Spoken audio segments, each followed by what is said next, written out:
Graça e paz, Deus seja louvado, Deus seja engrandecido na sua vida. Uma passagem rápida para chamar a sua atenção para um assunto. Eu aqui pensando e resolvi partilhar com você. Eu sei que é um assunto que envolve muitos pensamentos contrários, mas a raiz por si só é uma raiz de um único sentimento e pensamento, pelo menos o que deveria ser. Quando nós falamos que envolve pessoas, o amor fraternal, o cuidado, a compaixão, a misericórdia, o entender e compreender. E que, na verdade, quando chegamos a esse assunto, que ora vou falar agora, nós vemos que é muito ao contrário. E eu quero falar sobre a vida solitária de um líder, ou por que não dizer o pastor ou a pastora. Note que soa um tanto quanto injusto uma pessoa que cuida de outras pessoas e se dedica a isso, a cuidar dessas pessoas.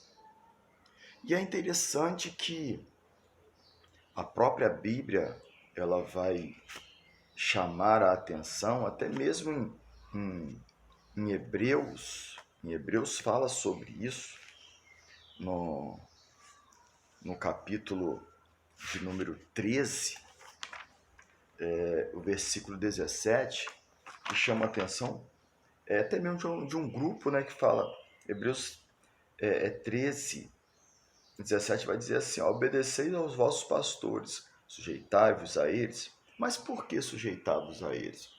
Né? Porque eles velam pela sua alma, como aqui hão de dar conta delas. Então, essa é uma obrigação de todo líder de igreja. Deve ter essa obrigação de cuidar do rebanho, zelar pelo rebanho, orientar este rebanho. Agora, note que quando uma pessoa que fazem parte desse rebanho, essa pessoa, ela peca, ela cai, ela comete um delito, o pastor vai cuidar dessa pessoa, a fim de que essa pessoa se levante, se recupere, a fim de que essa pessoa se restaure. É bem verdade que existem alguns pastores que até mesmo exagera no conceito disciplinar dessa pessoa, mas eu quero falar aqui, eu não quero falar desse pastores que às vezes falta o entendimento, a compreensão ou a instrução a mais.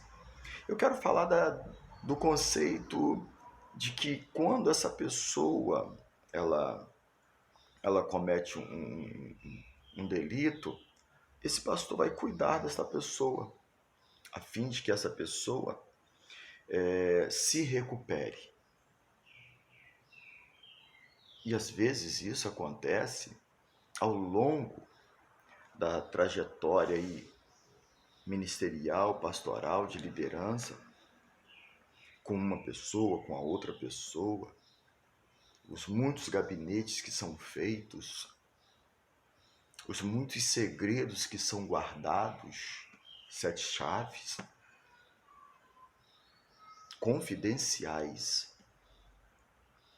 Agora, a questão é, e quando esse pastor comete um delito? Quando ele peca, quando ele cai? Interessante que me chama a atenção, e eu gostaria muito que você analisasse isso com todo cuidado e carinho, e sem tecer crítica, porque o que mais temos no meio evangélico é críticas. E críticos, né? Que tecem as suas críticas sem entender que amanhã pode ser elas nesse lugar. Exatamente esse é o grande problema. É que nós criticamos e achando que isso nunca pode acontecer conosco. E amanhã pode ser você. Então, quando você assistir esse vídeo, você ver o teor do que você vai até mesmo colocar nos seus comentários. E pense o seguinte: amanhã pode ser você. Um pastor, um líder de igreja, quando ele cai, quando ele peca. Interessante aqui é que quando o membro ele comete um delito, ele cai, o pastor ele não sai da igreja. Ele não deixa a igreja, ele não vai embora porque a pessoa pecou, porque a pessoa caiu, porque aquele membro cometeu aquele delito. O pastor ele não sai da igreja. Ele não abandona a igreja. Quando a família inteira peca, quando o seu corpo de obreiro peca, cai, comete o erro, o delito, o pastor ele não abandona a igreja. Agora olha que cenário interessante é que quando esse pastor que cuidou daquela pessoa, que não saiu da igreja porque aquela pessoa pecou, porque aquele grupo de pessoas pecaram, porque aquele grupo de pessoas cometeram seus delitos, ele permaneceu ali. Só que quando ele peca, ele cai, porque ele está sujeito a isso. Um pastor, um líder de igreja, uma pastora, ou seja, eu costumo dizer um líder de igreja para evitar dizer o nome pastor, pastora. Quando esse líder de igreja, que está sujeito às mesmas quedas, está propenso às mesmas circunstâncias, porque ele não é super-homem, não é uma mulher maravilha, e ele está assim sujeito, ela está assim sujeita a ter o seu momento de queda. Não é que tenha que ter, mas está sujeito a isso, às mesmas fraquezas. Quando essa pessoa, quando esse líder, ele cai, ele peca,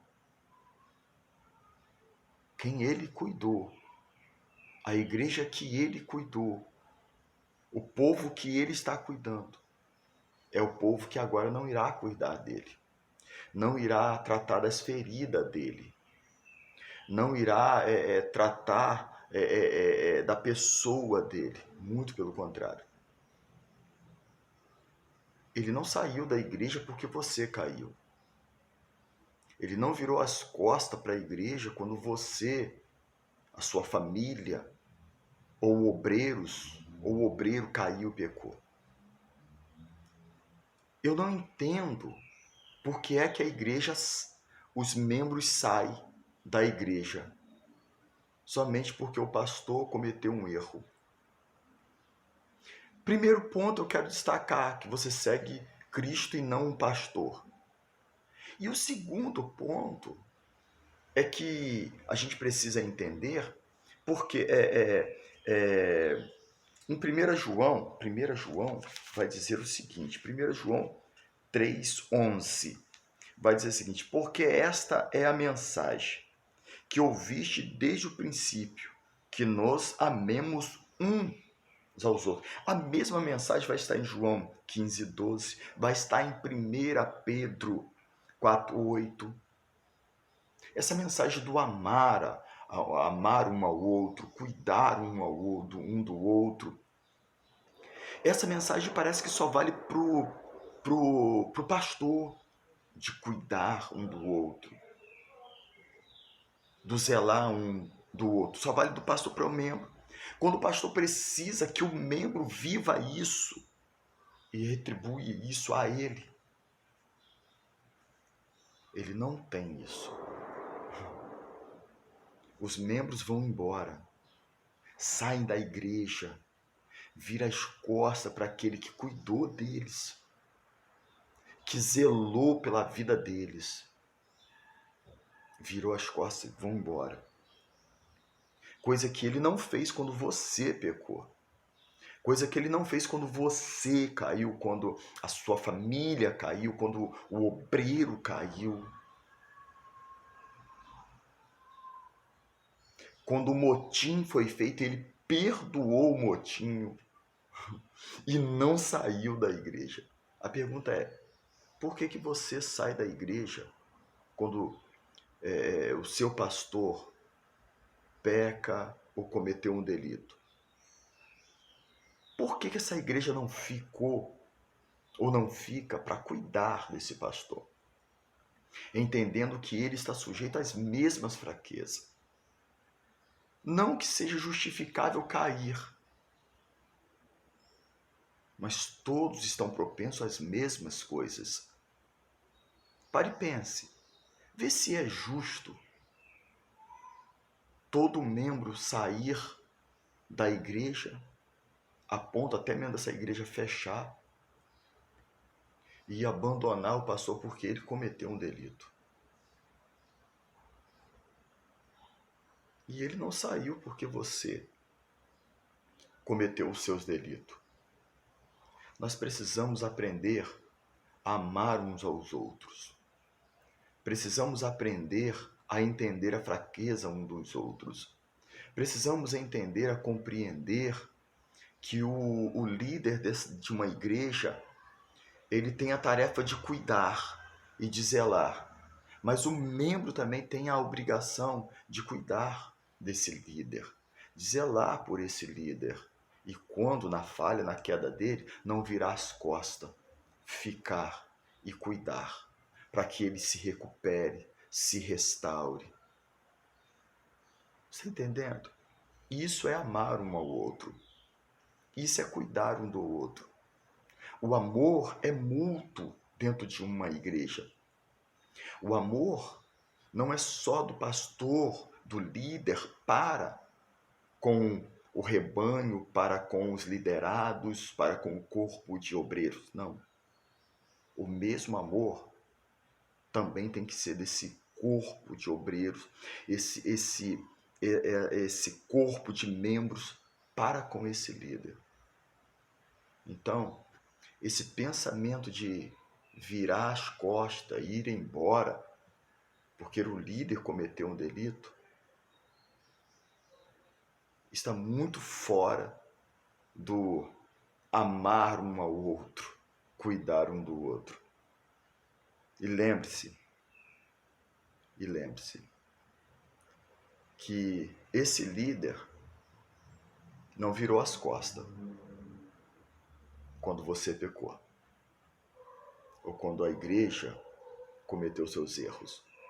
É justo que a igreja vire as costas agora e na hora que esse líder mais precisa do apoio daqueles que ele ajudou, do apoio daqueles que ele trabalhou na cura da alma, do apoio daqueles que ele sempre apoiou e do apoio daqueles que ele sempre intercedeu.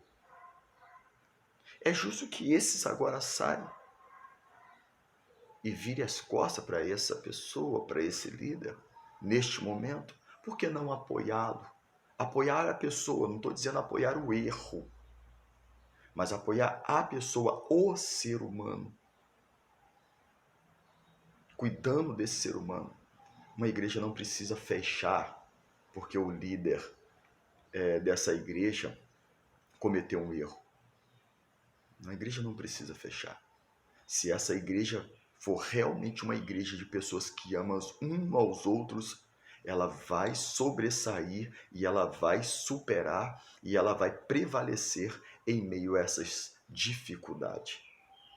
Agora, quando o pensamento é individual, quando os pensamentos são pensamentos pequenos, mesquinhos, certamente aquele que muito cuidou e que no momento que precisa ser cuidado ele vai ficar sozinho.